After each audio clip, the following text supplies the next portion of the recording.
የሃይማኖት ተቋማት በመደመር መንግስት እይታ በሚል የአዲስ አበባ ከተማ አስተዳደር ከእስልምና እምነት አባቶች ጋር ውይይት አድርጓል። ውይይቱ በሁሉም ክፍለ ከተሞች ሲከናወን ቆይቶ ነው በዛሬው ዕለት የማጠቃለያ መርሃ ግብር የተከናወነው። በዚህ ወቅት የእምነቱ አባቶች እንዳሉት ለረጅም ዓመታት የቆዩ ጥያቄዎቻቸው ባለፉት የለውጥ ዓመታት ትኩረት ተሰጥቷቸው ሲፈታ መቆየቱን አንስተዋል። አሁንም በሁሉም ወረዳዎች መፍትሄ የሚሹ ጉዳዮች በመኖራቸው እልባት እንዲሰጣቸውም በውይይቱ ላይ አንስተዋል።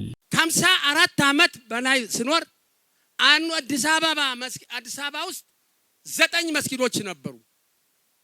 9 መስጊዶች ቁጥር ብትሉኝ ጊዜ ይፈጃል ካላላችሁ እንቁጠራቸው። አንዋር መስጊድ ብቻ ነበረ ኢድ የሚሰገደው። አንዋር መስጊድ ነበረ በሽንት ቦታ የምንሰግደው። እየዋለ እያደረ ተንጸባረቀ፣ ስቴዲዮን ገባን። ዛሬ ግን በአዲስ አበባ ውስጥ ያሉ መስጊዶች ቁጥር የለውም። እኔ እንደማውቀው ከሆነ 350 መስጊዶች ኹጥባ ይቀራባቸዋል፣ ኹጥባ ይሰገድባቸዋል። መቃብር ቦታ የተኛው ቦታ ብለው እየሰጡ እያየን ነው ያለነው። ጥያቄያችን አንድም ቦታ መሬት ላይ አልጠባለለም። ብሔረ ጽጌ መስጊድ አለ። ከዛ ደግሞ ወረዳ 7 የሚባል ቦታ አለ። እዛው አጠገቡ ላይ ነው። በጣም ሰፊ ቦታ ነው። እነሱ ሌላ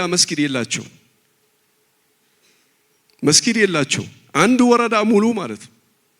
ያ ማህበረሰብ እኛ ጋር ታች መቶ ነው በትራንስፖርት የሚመጣበት ያህል መንገድ ነው ማለት ይቻላል። መቶ የሚጠይቁት የሚሰግዱት አንድ ይሄንን ጉዳይ ክብርት ሊስተካከልላቸው ይገባል። ለረጅም ጊዜ ጥያቄው ቀርቧል። በአካባቢ ደረጃም ጥያቄው ተነሳስቷል። ሊመቻችላቸው ይገባል። እኔ አሁን ቦሌ አራብሳ ነኝ። የአንሷር መስጂድ ኢማምና ዋና ኸጢብ ነኝ፣ መስራችም ነኝ ማለት ነው። እዛ አካባቢ ላይ ቀደም ሲል ነበር ተገባሁ ወደ 10 ዓመት ይሆነኛል። የመቃብር ቦታ እጅግ በጣም ይቸግረን ነበር። ሰው ሲሞትብን የት እንሄድ ነበር? ኮልፌ እንሄድ ነበር፣ ኮተቤ እንሄድ ነበር፣ ጉለሌ እንሄድ ነበር። ሬሳ እንዲህ እያንዘፋዘፍን ማለት ነው። አሁን ያቀርቶልን ወደ 175 ካሬ ሜትር ይመስለኛል ያተበርክቶልን አልহামዱሊላህ ወደ 30 ሰው የሚሆን ቀብረንበታል። በኢትዮጵያ የሀገረ መንግስት ግንባታ ታሪክ ውስጥ የሙስሊሙ ማህበረሰብ ዘርፈ ብዙ ሚናዎችን ሲያበረክት እንደነበር በመድረኩ የተገኙት ከንቲባ አዳነች አቤቤ ያነሱ ሲሆን ዛሬም ድረስ በዚሁ ጎዳና ላይ ይገኛልም ነው ያሉት። በመሆኑም ዜጎችን የሚያሰባስበው የመደመር መንግስትም ይህን እውነት በጥልቀት ተገንዝቦታልም ይላሉ። ለሀገረ መንግስት ግንባታ ሙስሊሙ ማህበረሰብ ወሳኝ ሚና ነበረው፣ ዛሬም አለው ነው። የዛሬዋ ኢትዮጵያን በመገንባት ሂደት ውስጥ የሙስሊሙ ማህበረሰብ ትልቅ የማይተካ አስተዋጽኦ አድርጓል።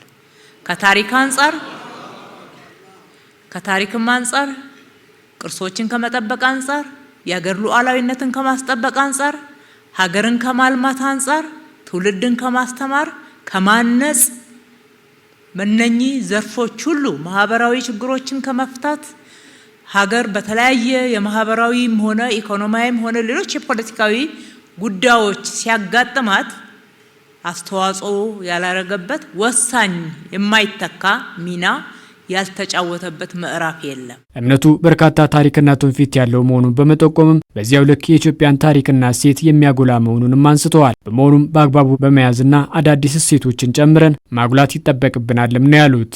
ለወደፊት ደግሞ በተሻለ ሁኔታ ከጠንካራው ጎን ወስደን በማስፋት አዳዲስ እሴቶችን ጨምረን በማጉላት መስራት እንደሚገባን ለዛም እንደ መንግስተኛ ዝግጁ መሆናችንን የምንመለከተውም በዚህ አግባብ መሆኑን የምናይበት መነጽራችን ይሄ እንደሆነ ሙሉ እንደሆነ ሁላችንም እኩል እንድንይዛቸው ነው። ለበርካታ ዓመታት የነበረው የአግላይነት አካሄድ ተቀርፎ ሁሉም ሃይማኖቶች እኩል መታየት ስለመጀመሩም ተነስቷል። በተለይም ባለፉት የለውጥ ዓመታት በሙስሊሙ ማህበረሰብ ሲነሱ የነበሩ ቅሬታዎችም እልባት እያገኙ መምጣታቸውንና ይህም ተጠናክሮ የሚቀጥል ስለመሆኑም ተነስቷል። ለብቻ የሚሰራ ስራ የለም። አንድ እጅ ትልቅ እንኳን ቢሆን አያጨበጭብም። እንደው አነስ ያለ ነገር እንኳን ተሆነ ድምጽ የሚገኘው ሁለት ነገር ሲደመር ነውና በመደመር መንግስት እኛ አዲስ አበባ መሪዎች ሙስሊሙ ማህበረሰብ ከሌሎች ሃይማኖት ጋር እጅና ጓንት በመሆን እንጨምራታለን። ውስጣችን ያለውን ችግሮችን በደንብ ጠንቀቀን አውቀን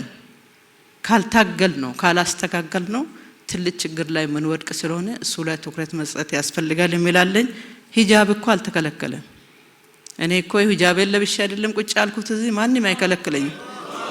ማንም አይከለክለኝም። ሙስሊም ሆኖ በአመራር ደረጃ ያሉ ሴቶች በሙሉ እኮ ሂጃባቸውን አላወለቁም።